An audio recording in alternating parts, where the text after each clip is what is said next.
because we've already had a little conversation about this, I'm aware of things that I want to be, brought out for people.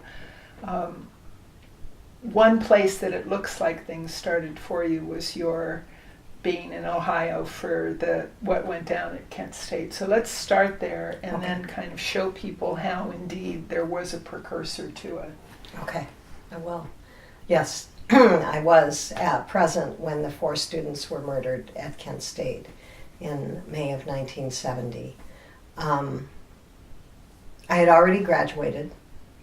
I was working at the time, but I had been active in SDS, which stood for Students for a Democratic Society, and I was very active in the anti-war movement while I was at Kent and then afterwards. And the job I had was an activist job. It was working with black youth and white youth to help them resolve their preconceived notions about each other, and to get to know each other, because the theory was that when you know somebody, you love them, usually. Yeah. And so that was the premise of the work there. And then I was involved at Kent State when the reason that Kent State happened, maybe a lot of people don't know this. It'd be great to share. Yeah. The reason it happened had to do with the Vietnam War, because President Nixon at the time decided or ordered our Air Force to bomb Cambodia. And that had been, Cambodia was not part of the Vietnam War up until that point. And without getting any congressional approval, he ordered the bombing of Cambodia, and it was an outrage to people who were involved in the anti-war movement. And so the night that he ordered that bombing, in most of the towns across, university towns, I guess, across the country, people were up in arms, and that's what happened at Kent. People were out in the street. It was a beautiful spring weekend. A lot of people were downtown in the town. I was there with friends, and the word spread that Nixon had ordered the bombing of Cambodia, and people just went out into the streets spontaneously. And then what happened was that some people started a barrel on fire. Filled it up with, I don't know what, but started burning a barrel. And then the police came, and then people surrounded the police car, and people were pushing on the police car back and forth, and the police sped away, and then people were agitated, and started kind of rioting, I would say, breaking windows and so on. And then the police came, and it was just very highly charged. And then our governor called in the National Guard. And that's when things really started to deteriorate, because they put the town under martial law, and the National Guard came in and enforcement. They were on the streets with their rifles, and the students and the townspeople were furious and they closed down the campus. No, they did not close down the campus. Oh, I can't remember. No, they hadn't yet closed down the campus. This was on the weekend, that's right. So there was no school, but the National Guard came in, and I wasn't there on Saturday. Oh, and then the following day, some people burned down the ROTC building on campus, set fire to it, and it went up in a big blaze. And that's when things got serious, more serious. And then that was on a Saturday. On Sunday, I did go over to the campus, and it was very calm. There were National Guard everywhere. but nobody was fighting anybody else. But the word was going around that there would be a peaceful rally the following day, on Monday. And so there was a peaceful rally that Monday. And a lot of people went to it. It was outlawed.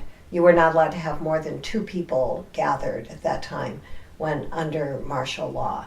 And so the peaceful rally was illegal, but people went to it anyway and were gathered there. There were probably about 4,000 or 5,000 people there at the rally. Mm-hmm.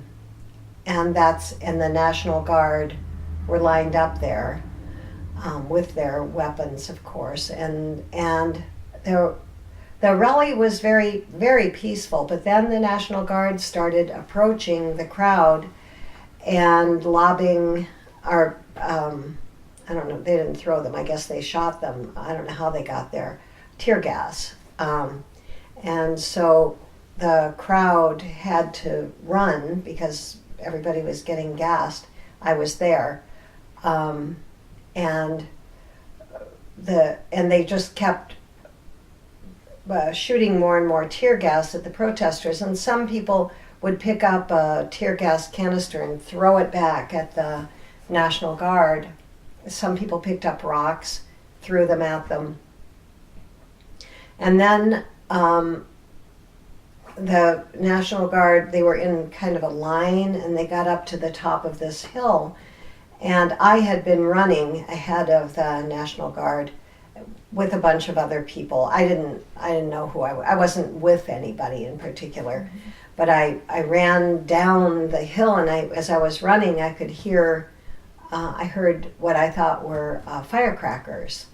And I had no idea that it didn't occur to me that it would be gunfire. Oh. And then I heard people screaming, and I stopped and I turned around, and there was a young guy on the ground very close to me and I knew he was dead because he was like flat. The life force had gone out. And the oxygen, he was flat. And you were, what age? I was 26. Mm-hmm.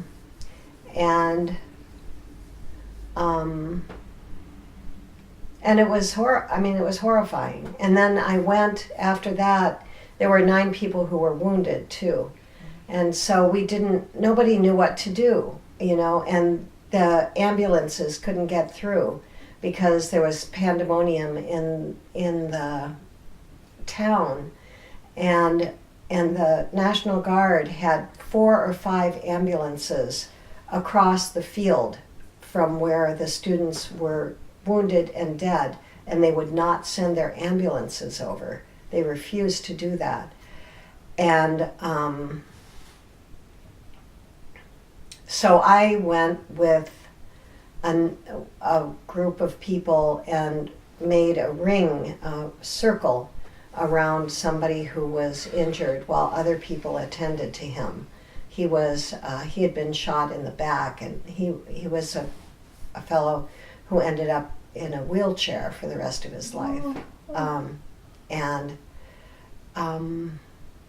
I stayed there with him till the ambulance came. And it took like an hour for the ambulances to get there. It was very, very, very distressing. And then when they had taken off the people who were dead and wounded, then we were all just standing there. And it was like nobody knew what to do. And so the people who were there decided that we would form an encampment there until the National Guard left the campus. And so people started going out to get blankets and tents and food and stuff.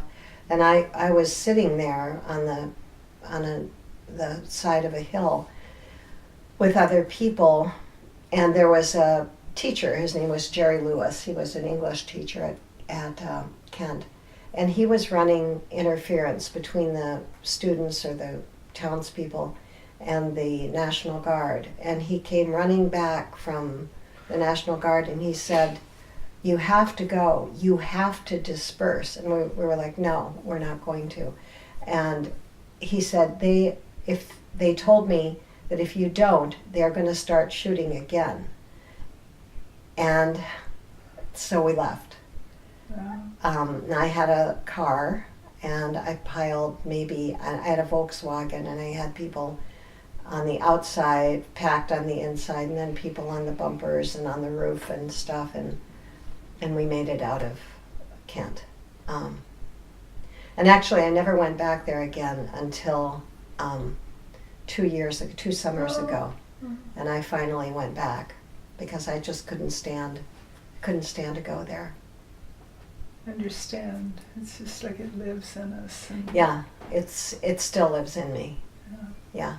And that radicalized me very much. Mm-hmm. You know, I was already radical, I guess. But the part that radicalized me so much was that I was theoretically radical before then. Mm-hmm. I had read, my Trotsky and I had, been working, on the left, but I didn't really think that they would shoot us. I didn't believe that would ever happen. And then when it happened, I realized that they would do anything in order to keep the control.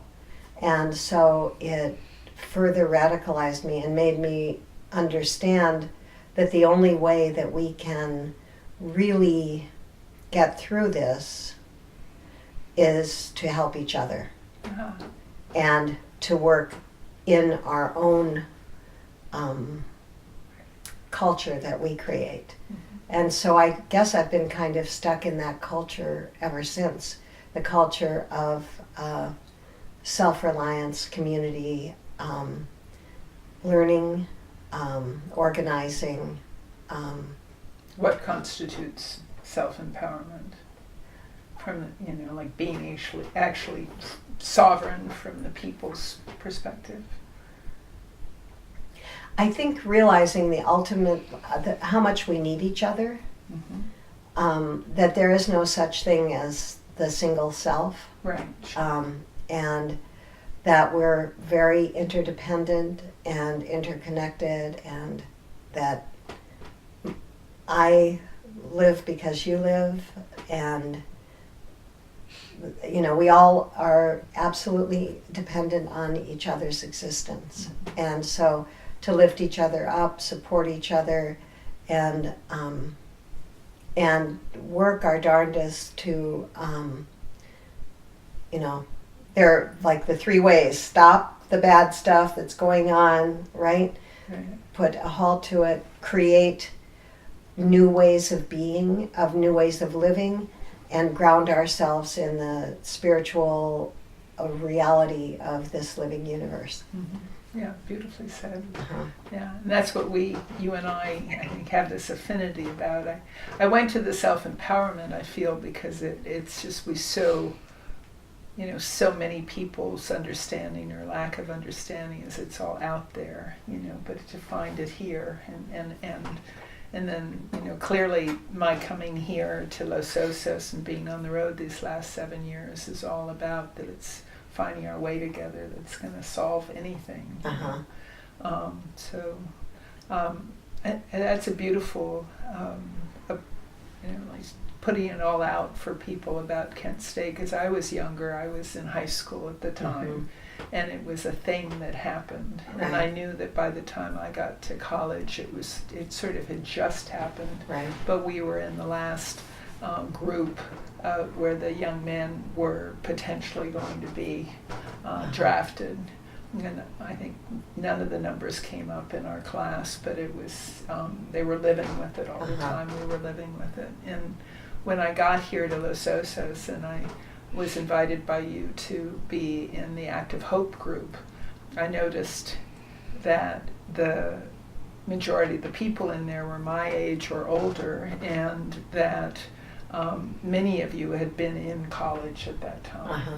And so you were in that experience that you're describing full on, Mhm. you know, these people who were prone towards being radical, or, Right. you know, now radical is a word that I learned some years ago. Actually, the truth of the word radical is core, fundamental, root. So we see it as something trying to like break things open and all, but it's actually wanting to bring it back to the core, fundamental root, the essence of it, you know.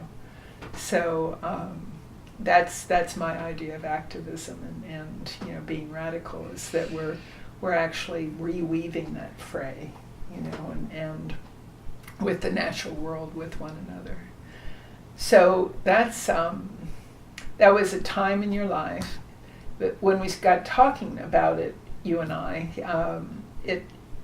it seemed like it began there, but it actually went back further and further and further. So I'd like to go into that a little bit, because to me, this is true for all of us. We come in whole and complete, and we have a soul's journey we're on, and it's almost like it works for me this way. I can't say absolutely, but you know, it's like we signed up for something when we chose to incarnate, and we're here for that, and then the life experiences you know, spark things and move us to create and find our path in life and all. So tell us a little bit about where you came from before. Maybe just state it, and then we'll go into detail in the next segment. I came from Ohio, from a very village that had about 650 people, and it